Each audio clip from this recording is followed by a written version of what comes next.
I haven't had a dog since I was like 10, to be honest. Her name was Mia. I think I was 10 years old, and then I kind of started playing Yu-Gi-Oh and never saw her again. So Hello. What do you mean? I don't know whatever happened to her.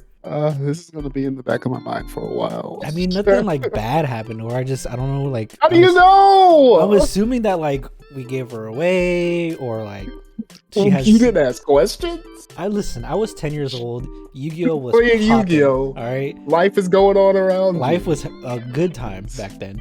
That's kind of wild. You know, back when I was still young and full of life, before the weight of the world and bills and responsibility and rent and groceries and diapers.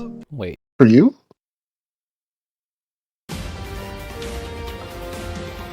Welcome back to the Cool Comic Show. All right. Oh, okay. We are here to talk about Young Justice, Season 4, Episode 19, Encounter Upon the Razor's Edge. My name is Damien, and as always, I have Galactic Mr. E, aka Mr. E, aka Easy E. I want to say this before we start. Yes. A couple episodes ago, I was like, oh, you know, last season, the title of each episode was like, prepare the anti-life equation. And then when this season, I think it was when we came back from the break, I was like, oh yeah, these episodes don't spell anything out. GG's. But boy, was I wrong. You played yourself. Boy, was I wrong. So right now, the episodes spell out invitation to Neil B. You know what? You know how it's gonna end. You know what the rest of the sentence is. To kneel before Grodd is what it means. So yes, exactly. So we're going to shift into Grodd. Welcome back to Grodd Talk. I'm your host, yes. Damien, and that's Galactic Mystery. But this one is spelling out invitation to kneel before, spoiler, Zod. Who? Before I get into what I thought about it, because I have a lot to say about this episode. Oh boy. What did you think about it, Galactic Mystery? I thoroughly enjoyed this episode. I don't even know where to start. It was good to see some characters from the Green Lantern animated series, because like RIP to that show. I'm such a huge Green Lantern fan. And like when I tell you that the lore behind that show made me so happy, and then it just poofed away. And then it didn't come back like Young Justice, which I will forever be salty about. But it felt so good to see some familiar characters and hear some familiar voice actors. And the way it kind of tied so seamlessly into the Young Justice world, which just kind of opened up the floodgates for more questions. Like, is it canon? Are they in the same universe now? Because we had a lot of talk this episode about like a bajillion different timelines. So who knows where they are currently. It's just good. It was really nostalgic to see those characters. It was really cool to see, you know, what Razor's been up to. The same thing. He's been on a quest since 2013. God rest his soul. 10 years. But yeah, it was just a good episode. It was good to see Rocket as well, which we'll get into her and Orion later. But it was a good episode all around, except for Forager. We don't gotta talk about Forager. Look, I feel like they're like, this is Forager's swan song. He's gonna be like, I found Forager. We're gonna stay in this world, and I'm so long team, and I'm just gonna be like, oh no, he left. Oh no, Forager. Oh no. Anyways, so I liked it. Yeah. So here's what I love about DC Comics, and maybe just comics in general, but specifically with my love for DC. There's a very specific conversation that happens in this episode. It's towards the beginning. Leading up to this, obviously, there was the discussion of, you know, the reason the Justice League is going there to negotiate talks between them and New Genesis to help them. What we find out in this episode, they want their help to fight Darkseid. The Green Lanterns are there as mediators, right?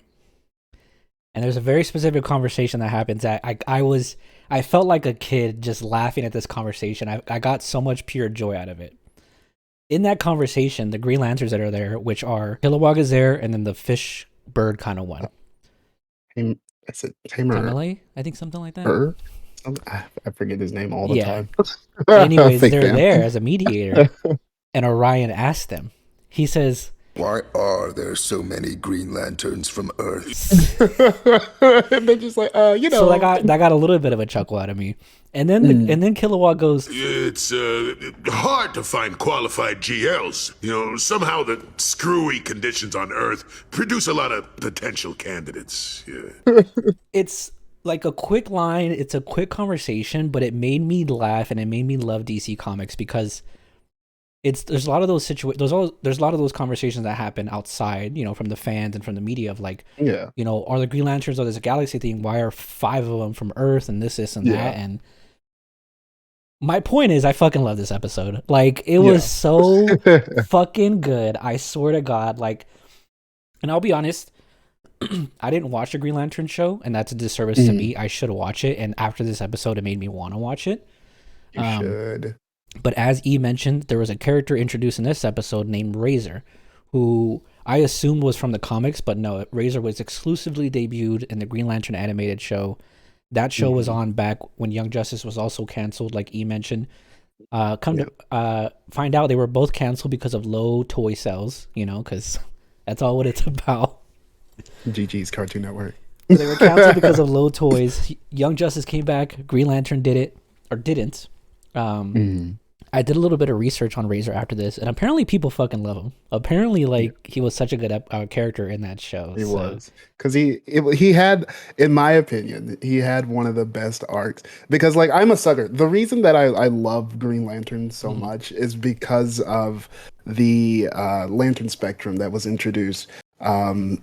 I think it was Jeff Johns. I think it was John's run. That's but that run, and so I love the idea of the spectrum of these emotions. The lanterns powered by different emotions and this whatnot, and I feel like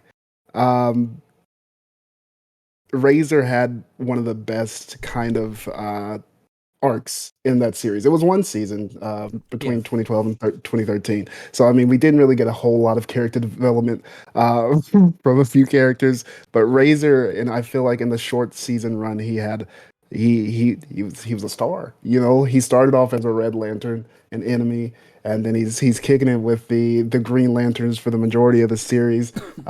Falls in love with Hal Jordan's AI, which was weird. But that's who he was searching for. But it was just cool to see because when the show dropped off, that those characters, they were there for the show, so they never popped up. Yeah, they never adapted them to comics, right? They never transferred them over or anything like that. Yeah. I don't believe so. I could be wrong about that, but I do not believe he popped up in the comics afterwards. But it was just good to see that his journey continued, and you kind of see where he's going to. Hopefully, they come back or do something with the character in the future. I thought he was cool. I thought it was super cool how they they brought the blue and the red together for him. But yeah, and I thought it was also funny when Kilowog made the joke about we should get you a green one. Yeah, that was funny. I love Kilowog's one of my favorite lanterns too. I blanked on his name for a second, but he's one of the most notable outside of all of the Earth. The Earth one, yeah. It's always him and then the bird. It's always those two. True, which I keep forgetting his name. I know it starts with a T. I think it's Talame. I think is what it is. Yeah. It's one. We'll just call him T Nasty. T Nasty. Shout out to T Nasty. Shout out to Green Lantern T Nasty. I thought all that stuff was Razer was cool as fuck. I'm a big fan of Green Lanterns as well. I think their whole dynamic and the way they work and everything, like you said, the emotional spectrum and everything, I think it's really, really cool. I still always think it's funny that originally it's because Green Lanterns are just afraid of the color yellow and they had to retcon it and make it better. I just always thought it was funny. The original idea is the color yellow, fuck, it's oh no, cheese. Yeah. So this episode, excuse me, processed cheese. Yeah, processed. This episode was kind of like last episode where the B plot was kind of the main plot of this episode, while the main plot was overarching. You mentioned Rocket. In this one, the main things that really happened was they started the peace treaty talks, and that's where we found out like they're there to, ask for New Genesis help from with Darkseid, and Orion mentions about like you don't want that fight, like trust me, and so and it is revealed in this episode that yes, of course, like for those that didn't know, Orion is Darkseid's son. Rocket has that quick conversation with her, I guess her baby daddy. I doubt they're together; they're living separately. And he mentioned about getting extra help for their kid, and so it is like seeing Rocket. Like it's nice to see, not nice. What other word? Like I guess entertaining. I don't know the right word, but seeing Rocket trying to balance like literally negotiating peace between galaxies and trying to work through this thing with her son. Yeah. And it really adds more depth to her character. Definitely agree to that. I really enjoy the storyline. And it's showing that, and you can kind of tell that she is overwhelmed because she doesn't know how to react. I think a lot of parents of special needs children can sympathize with especially that. as a first-time parent. Especially as a first-time parent, indeed. And it's good that they are showing, that kind of pressure that is on her, not just as this superhero in peace treaty talks trying to, save the galaxy more or less, but also just as a mother who is doing her best, and I feel like we are definitely going to see, her attitude shift in these coming episodes, especially with how, I feel like she's gonna definitely draw parallels between Orion and her child, which is going to, in the end, kind of help her deal with things back home and be more understanding.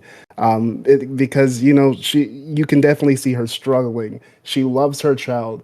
She just does not know how to be there at this time. And I feel like it's such a powerful journey that she's on right now, and I can't wait to see the fruitfulness of this plot line.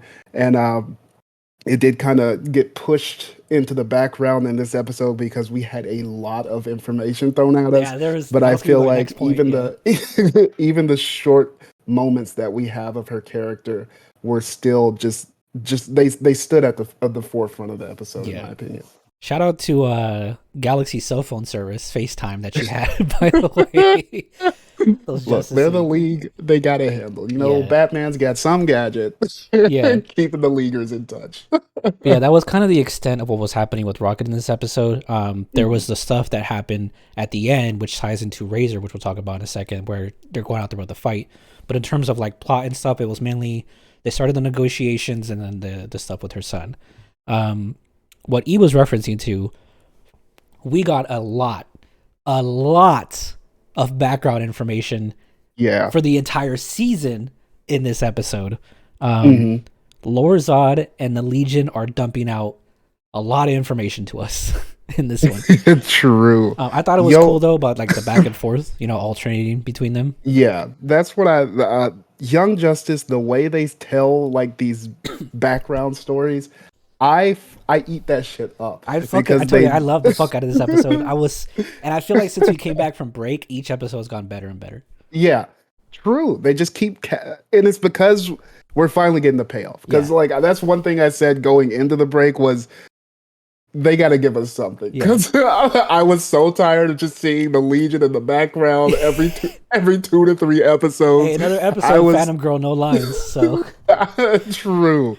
I was tired, but like I am so happy. Like I got the biggest grin on my face with the Legion finally giving us the play-by-play. And I loved that Zod was also giving us the play-by-play, but from his perspective.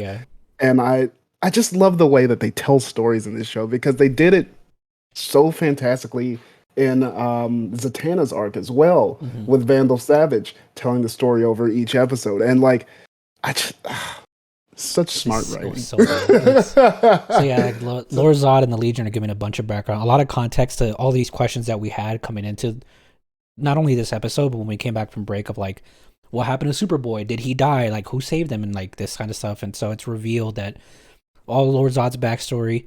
We had this discussion last week. This is definitely going to be the bad version of Lord Zod, not the good version, like in terms of true. good and evil, you know? Shout out to our viewer. Yeah, so I was going to give a quick shout out to Theo A. Vorster, who wrote out a very, and I'll put it on screen, a very well thought out comment, kind of addressing some of the questions we had. So we appreciate that. Like Lord Zod and Legion gave so much good context. And like, obviously it was like, okay, let's kind of exposition, let's drop all this here, but I think it worked in this episode. Like the Legion's talking to Bart, and Lord Zod is talking to McGann's brother and the other green bug mantis or whatever. I just thought it was good. Like we found out, I don't remember the exact details of every single thing, but a bunch of what happened with Lord Zod, how he was born, how he stole the time machine, how he got back in time. The Legion's trying to explain to Kid Flash, like, okay, we tried to tell Superman, and there was a point they mentioned in there of like, you know, like the Legion was created because they were inspired by Superboy. From my knowledge, and you guys can correct me if I'm wrong, I think like in the original comics, they were inspired by Superboy, but I think it was Clark Kent when he was a kid, and he got, like in the comics, he got teleported to the future. But obviously, as they created an actual Superboy character, they kind of, so they made that work still in a way, you know? But I thought it was cool, like them being like, hey, here's what this whole season's been doing, because we didn't know like what's Lord Zod's plan. We talked last week of like, is he trying to save his dad? Is he trying to keep him in there? And it was just it was a lot of good information. I can definitely agree to that. But yeah, like you said, like it was weird that he was held in the womb for a millennium. Yeah, so like what, 2,000 years he was just in the womb, which just by the chilling, way, dog. In that conversation, we got a quick shout out to Zor-El, Kara's dad. So that was cool. Yeah. But yeah, it was good to see the backstory of like all of these characters who have just kind of been in the background, and to see, you know, how they've been kind of manipulating things while they've been back there. And like finally, because all of us has been just like, okay, we keep seeing these characters, kind of like we keep seeing this magic school bus, like tell us what's going on. And so it's good to finally get the payoff. Yeah, because we have now 7 episodes left, I think, right? Yeah, 7. Because it was episode 19. Exactly. Yeah, so that stuff was really cool, and I like the design too of the Zod, like the House of Zod, and the way they obviously we can only see their translucent version of them, but I thought they just looked really cool. I thought they were dope. But it also made me think. I was like, where?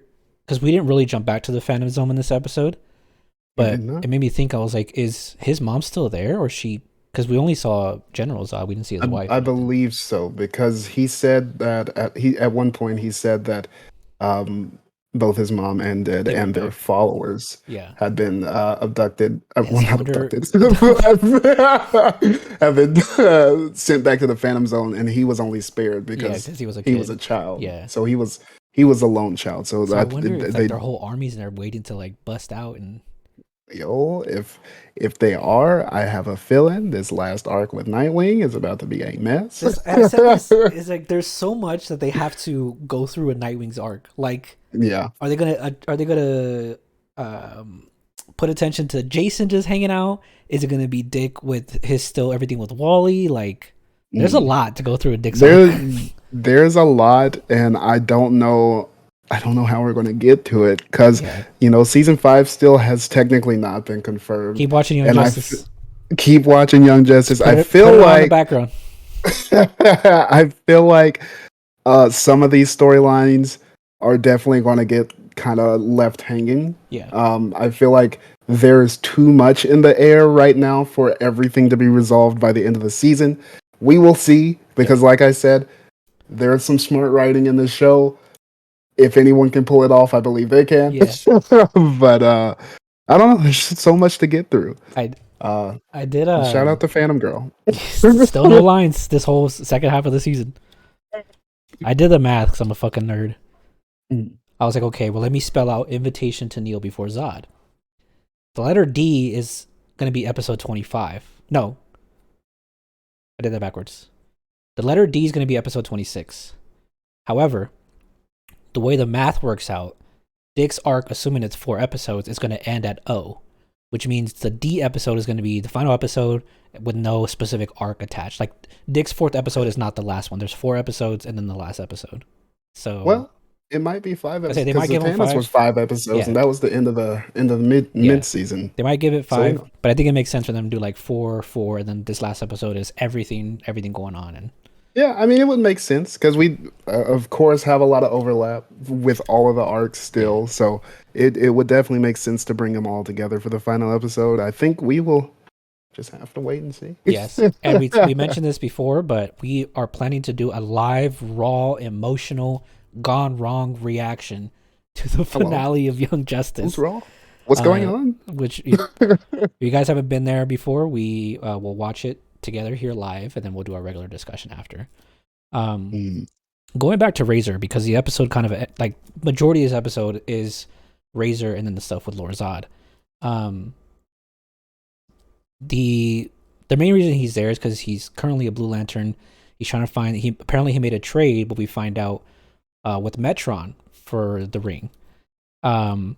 I fucking love Metron. I like how he's just there just to watch and collect information. He just wants knowledge, though. He doesn't give a fuck who you are, where you're from. Like, I wanted to see how this thing works, so I fucked with your life. yeah, I for 5 fucked with your years. life.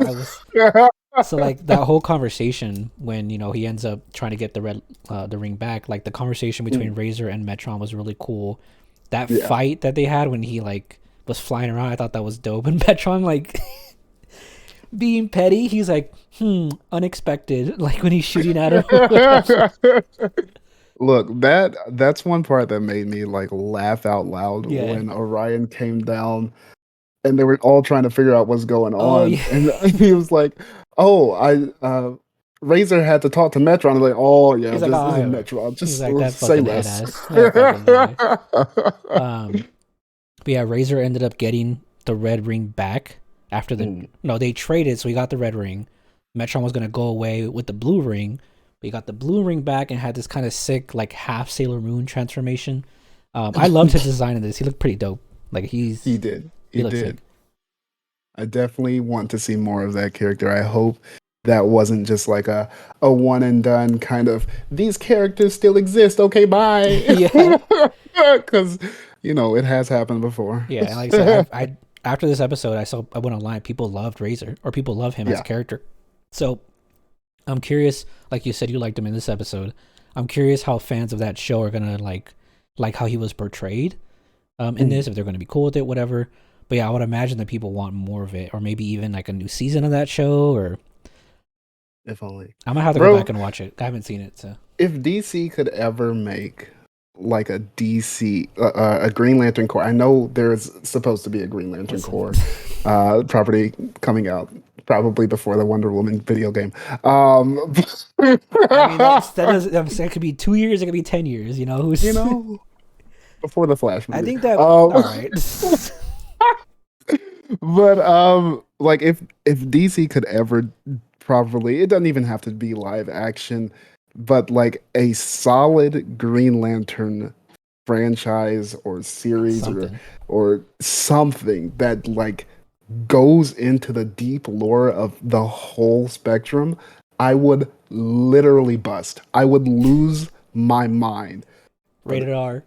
We'll see if it ever happens. Those Green Lantern animated movies are pretty good. I watched those. Yeah. There's been some good ones. They are. Shout out to Mogu. But I want more. I want more. That's one of, and I'm sure, everyone has their favorites, and you always just want more. Yeah. But all you get is Batman. All you get. I was gonna say you want a show, but you're probably gonna get Peacemaker season 3 before you get that. So. I did when I was looking up some info about Razer, like I was looking up info about the show, and they said they canceled it because of the toys and everything like that. But they also mentioned it was canceled because of the Green Lantern movie, and I feel like that movie. I'll say this as a disclaimer: as a DC fan, if something is DC, I'm probably gonna like it by default. I've watched that movie; it's not great, but I'm like, whatever. Like it's just, I know people legitimately hate it. Yeah, I don't speak about that film. But so like I was looking up about the show, and I think to your point of there hasn't really been a Green Lantern franchise. I think that movie really like tainted Warner Brothers' view of the Green Lantern character. So they're like, we're not going to do anything with Green Lantern for so long. And it sucks because Green Lantern's a cool character and he's a cool character with one of the coolest lores, which I mean is probably my biased opinion because there are a lot of characters. No, I like Green Lantern too. Just fantastic lores. Yeah, and especially go ahead. Wonder Woman, but you know we just don't see a whole lot of the lores of these other families in DC. Like especially so rich, especially since that movie came out. Like we got characters like Jessica that'll come out, and like I forgot her name, and I should remember it. The one that has like her Green Lantern, but she makes like glasses out of it. Yeah, Sojourner Mulane. Yeah. How do you pronounce it? Mulane. Yes. Yeah, she's also been introduced since that movie came out. So like we've mentioned this before, where they have that Green Lantern HBO Max show that's supposed to happen. And apparently they're not going to use Hal and John because they're going to use them in some movie. Who knows the main character's the least favorite Lantern of everyone in existence. I'm just, somebody somewhere probably likes Guy Gardner. We do have news that we're going to talk about in our main show. Warner Brothers and Discovery just got merged, and there's a lot of information to talk about that. But going back to Young Justice, there was a lot that happened that we went over. Oh, one thing I wanted to mention too. Two things actually. So at the end, after the Legion is explaining everything to Bart, he's like, all right, cool, I'll finish making your time machine. He goes in the ship, and we see a very famous workout piece of equipment. Bro. The cosmic shake weight is... All right, all right, guy. The cosmic treadmill is in the ship, which has been used by many Flashes for many different things. But this is the first one we get in Young Justice, I think, right? I don't think there was any before. Yes. Yeah. I believe so. So that's going to be their way to travel in time. It was a quick nod at the end. They didn't really, like, I'm assuming obviously we'll talk about it more in the next one. Yeah. Another quick shout out in the post credits, we found out that Jay Garrick is 102 years old. Bro, I couldn't even focus because that's the Forager. I wasn't going to talk about the Foragers. The Foragers were in this episode. They were singing that gosh dang birthday song in the ending credits, making me want to throw my remote. I was so upset. And then they started. Yeah, I feel like they. What's happening? What is going on? It was stressing me out. I do think you're right, though. I think they're setting up that Forager is going to be like, all right, I want to stay home now. Like, please retire. We found out last episode that E is a bug hater. So, I just every time I see him and hear him, I just think of John. Now you got two of them, and I'm traumatized all over again. Now you got two. Thank God.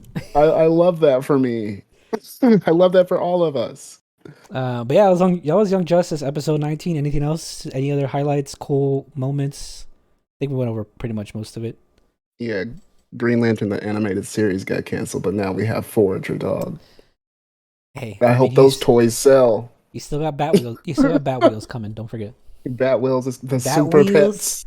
Batwheels and Super Pets is coming. Yes. Yeah, but no, we love this episode. I think it was A1. Episode was fantastic, and I cannot wait till next week. Well, thank you guys for watching. I hope you guys enjoyed. Shout out to you guys for giving us our first 100 view episode or video on the last episode of Young Justice. Thank you guys. We appreciate the support. And again, shout out to the person who left that amazing comment on there. I briefly mentioned this. We are going to be recording our main show, which we haven't done in a while because of this weekly stuff. In that main show, we talk everything comics, movies, TV, video game, and the books, but more in depth of like the background and stories and stuff like that. This show is just kind of a weekly, like here's the episode that's on this week and then what we thought about it. So thank you guys for watching. Make sure you guys like and subscribe. And like I said, don't forget the finale of this season. We're going to do a live, raw, emotional, gone wrong, free V-Bucks reaction to the finale of Young Justice. Oh, yes, Damien will be doing that. Yes. Okay, bye.